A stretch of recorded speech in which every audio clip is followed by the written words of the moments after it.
On May 17, 1924, in the deceptively calm waters of Hanover's Leine River, a group of boys, playing innocently, made a grisly discovery: a human skull. Their childhood curiosity turned into dread as they realized what they had uncovered: an ominous clue to one of Germany's darkest and most terrifying chapters. The city of Hanover, still scarred from the turmoil and devastation of World War I, quickly spiraled into fear. Within mere weeks, more skulls began emerging from the river's banks, each belonging to young men aged between 15 and 20. Skeptical at first, the authorities soon confronted an undeniable horror when the river yielded over 500 human bone fragments, many bearing unmistakable knife marks. This macabre revelation confirmed at least 22 separate victims, triggering a wave of panic that rippled through Hanover's streets. At the sinister center of this unfolding nightmare was Friedrich Heinrich Karl Haarmann, commonly known as Fritz Haarmann. Born in 1879, Haarmann had long been entwined with criminality. His lengthy criminal record included theft, assault, robbery, and a series of sexual offenses, notably targeting young men and boys. Ironically, Haarmann operated as a police informant, frequenting Hanover's bustling central train station. A place bustling with displaced and desperate youth seeking refuge and sustenance in the harsh post-war climate. Police suspicions regarding Haarmann were long-standing, but tragically insufficient to prevent disaster. In 1918, a 17-year-old boy named Friedel Roth disappeared after being seen with Haarmann. Although Haarmann faced a brief imprisonment following the sexual assault of another minor, crucial evidence was overlooked or dismissed by the authorities, enabling him to slip back into society almost unnoticed. Haarmann moved between multiple residences within Hanover, leaving behind a trail of suspicion that lingered quietly among his neighbors. The turning point came in June 1924, following a meticulous police surveillance operation. Haarmann was finally arrested after a heated confrontation with a terrified 15-year-old boy, Karl Fromm, at Hanover Central Station. The subsequent search of Haarmann's attic apartment at 2 Rote Raya revealed grim and conclusive evidence: copious bloodstains, personal belongings of numerous missing young men, and witness accounts from neighbors who had repeatedly seen Haarmann disposing of heavy bags into the Leine River at odd hours.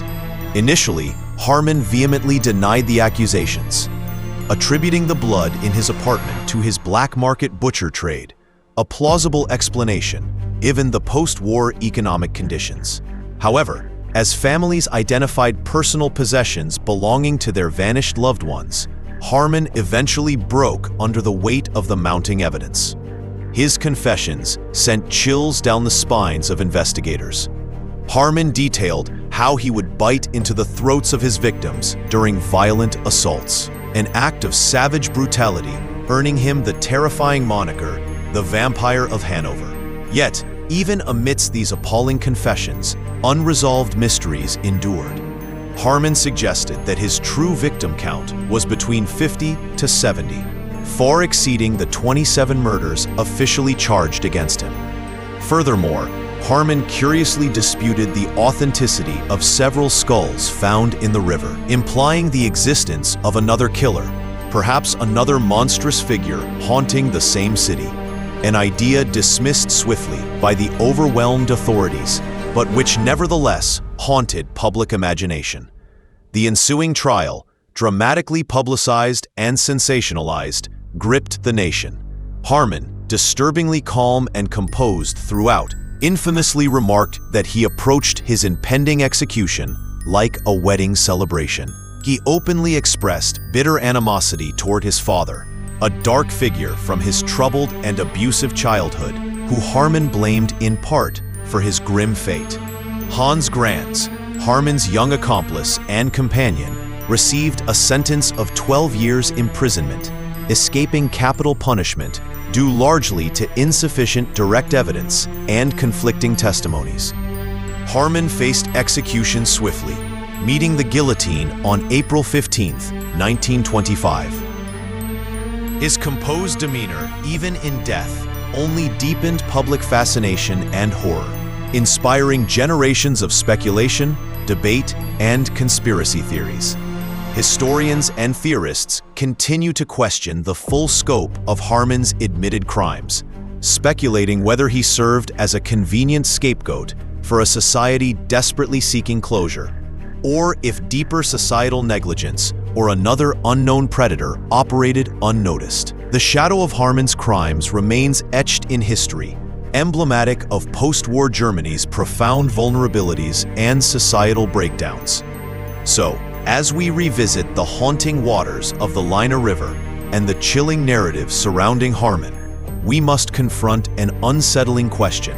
Was Fritz Haarmann a solitary, monstrous predator, driven solely by a twisted psyche, or does his chilling legacy conceal even darker secrets, including the sinister possibility of another killer who managed to evade justice?